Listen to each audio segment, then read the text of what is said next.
Why did the United States attack Libya, Iraq, Afghanistan, and Yemen? Why are U.S. operatives helping to destabilize Syria? And why is the United States government so intent on taking down Iran, in spite of the fact that Iran has not attacked any country since 1798? And what's next?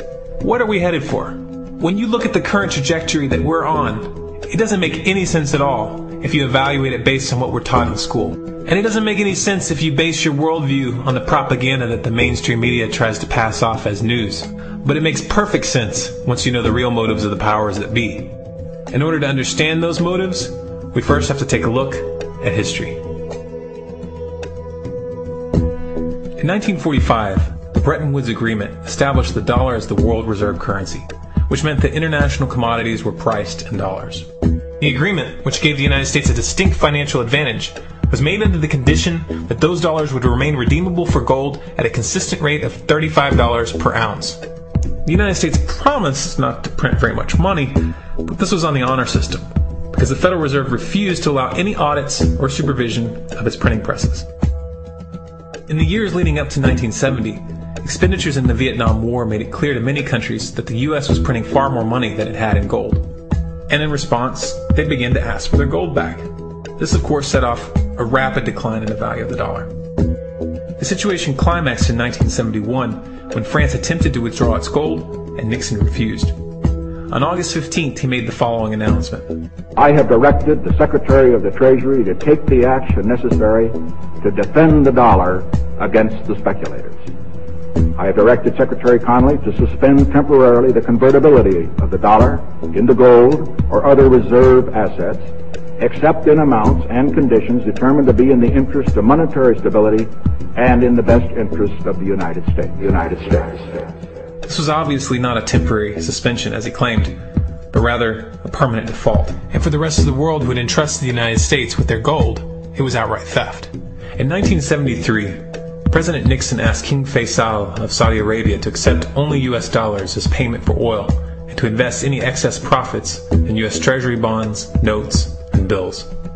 In return, Nixon offered military protection for Saudi oil fields. The same offer was extended to each of the world's key oil-producing countries, and by 1975, every member of OPEC had agreed to only sell their oil in U.S. dollars. The act of moving the dollar off of gold and tying it to foreign oil instantly forced every oil-importing country in the world to start maintaining a constant supply of Federal Reserve paper. And in order to get that paper, they would have to send real physical goods to America. This was the birth of the petrodollar. Paper went out, everything America needed came in, and the United States got very, very rich as a result. It was the largest financial con in recorded history.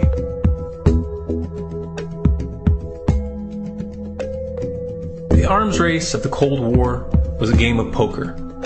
Military expenditures were the chips, and the U.S. had an endless supply of chips. With the petrodollar under its belt, it was able to raise the stakes higher and higher, outspending every other country on the planet, until eventually U.S. military expenditures surpassed that of all other nations in the world combined. The Soviet Union never had a chance. The collapse of the communist bloc in 1991 removed the last counterbalance to American military might. The United States was now an undisputed superpower with no rival.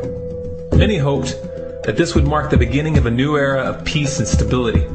Unfortunately, there were those in high places who had other ideas. Within that same year, the U.S. invaded Iraq in the First Gulf War. And after crushing the Iraqi military and destroying their infrastructure, including water purification plants and hospitals, crippling sanctions were imposed which prevented that infrastructure from being rebuilt. These sanctions, which were initiated by Bush Sr. and sustained throughout the entire Clinton administration, lasted for over a decade and were estimated to have killed over 500,000 children. The Clinton administration was fully aware of these figures. We have heard that 500,000 children have died. I mean, that's more children than died in Hiroshima. And you know, is the price worth it? I think this is a very hard choice, but we think the price is worth it. Miss Albright, what exactly was it that was worth killing 500,000 kids for? In November of 2000, Iraq began selling its oil exclusively in euros. This was a direct attack on the dollar and on U.S. financial dominance, and it wasn't going to be tolerated. In response, the U.S. government, with the assistance of the mainstream media, began to build up a massive propaganda campaign claiming that Iraq had weapons of mass destruction and was planning to use them. In 2003, the U.S. invaded, and once they had control of the country, oil sales were immediately switched back to dollars. This is particularly notable due to the fact that switching back to the dollar meant a 15 to 20% loss in revenue due to the euro's higher value. It doesn't make any sense at all unless you take the petrodollar into account. So I came back to see him a few weeks later, and by that time we were bombing in Afghanistan. I said, "Are we still going to war with Iraq?" And he said, "Oh, it's worse than that." He said, he reached over on his desk, he picked up a piece of paper, he said, I just got this down from upstairs, meaning the Secretary of Defense's office today, and he said, "This is a memo that describes how we're going to take out 7 countries in 5 years, starting with Iraq and then Syria, Lebanon, Libya, Somalia, Sudan, and finishing off Iran. Let's take a look at the events of the past decade and see if you see a pattern. In Libya, Gaddafi was in the process of organizing a bloc of African countries to create a gold-based currency called the dinar, which they intended to use to replace the dollar in that region. U.S. and NATO forces helped destabilize and topple the Libyan government in 2011, and after taking control of the region, U.S. armed rebels executed Gaddafi in cold blood and immediately set up the Libyan Central Bank. Iran has been actively campaigning to pull oil sales off of the dollar for some time now, and it has recently secured agreements to begin trading its oil in exchange for gold. In response, the U.S. government, with mainstream media assistance, has been attempting to build international support for military strikes on the pretext of preventing Iran from building a nuclear weapon. In the meantime, they established sanctions which U.S. officials openly admit are aimed at causing a collapse of the Iranian economy. Syria is Iran's closest ally, and they are bound by mutual defense agreements. The country is currently in the process of being destabilized with covert assistance from NATO, and though Russia and China have warned the United States not to get involved, the White House has made statements within the past month indicating that they are considering military intervention. It should be clear that military intervention in Syria and Iran isn't being considered. It's a foregone conclusion, just as it was in Iraq and Libya. The U.S. is actively working to create the context which gives them the diplomatic cover to do what they already have planned. The motive for these invasions and covert actions becomes clear when we look at them in their full context and connect the dots. Those who control the United States understand that even if a few countries begin to sell their oil in another currency, it will set off a chain reaction and the dollar will collapse. They understand that there is absolutely nothing else holding up the value of the dollar at this point, and so does the rest of the world. But rather than accepting the fact that the dollar is nearing the end of its lifespan, the powers that be have made a calculated gambit. They have decided to use the brute force of the U.S. military to crush each and every resistant state in the Middle East and Africa. That in itself would be bad enough, but what you need to understand is that this is not going to end with Iran. China and Russia have stated publicly and on no uncertain terms that they will not tolerate an attack on Iran or Syria. Iran is one of their key allies, one of the last independent oil producers in the region, and they understand that if Iran falls, then they will have no way to escape the dollar without going to war. And yet the United States is pushing forward in spite of the warnings. What we are witnessing here is a trajectory that leads straight to the unthinkable.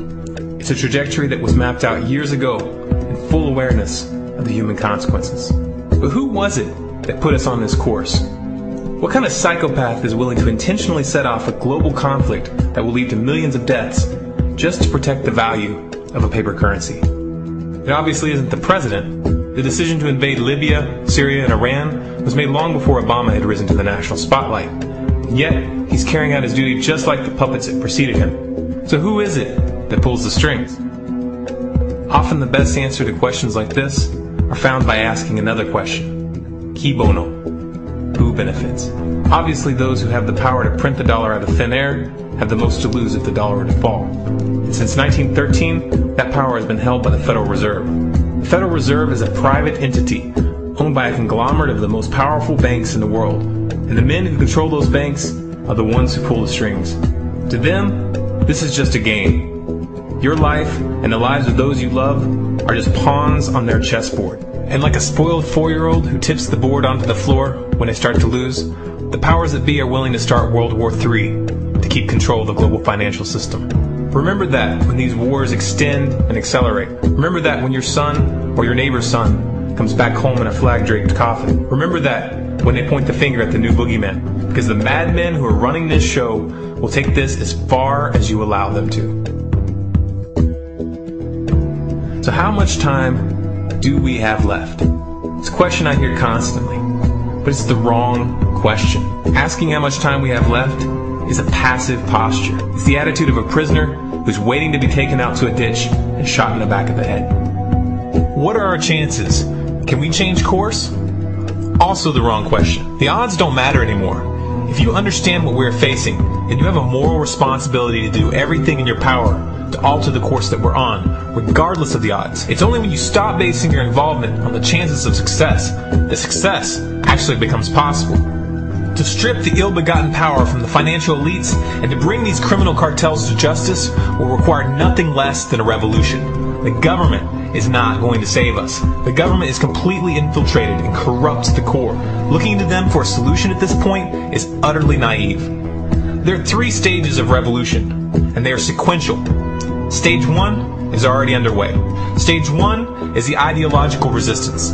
In this stage, we have to actively work to wake up as many people as possible about what is happening and the direction we're headed. All revolutions originate from a shift in the mindset of the population, and no other meaningful resistance is possible without it. Success in this stage of the game can be measured by the contagion of ideas. When an idea reaches critical mass, it begins to spread on its own and seeps into all levels of society. In order to achieve that contagion, we need more people in this fight. We need more people speaking out, making videos, writing articles, getting this information onto the national and international stage. And we especially need to reach the police and the military.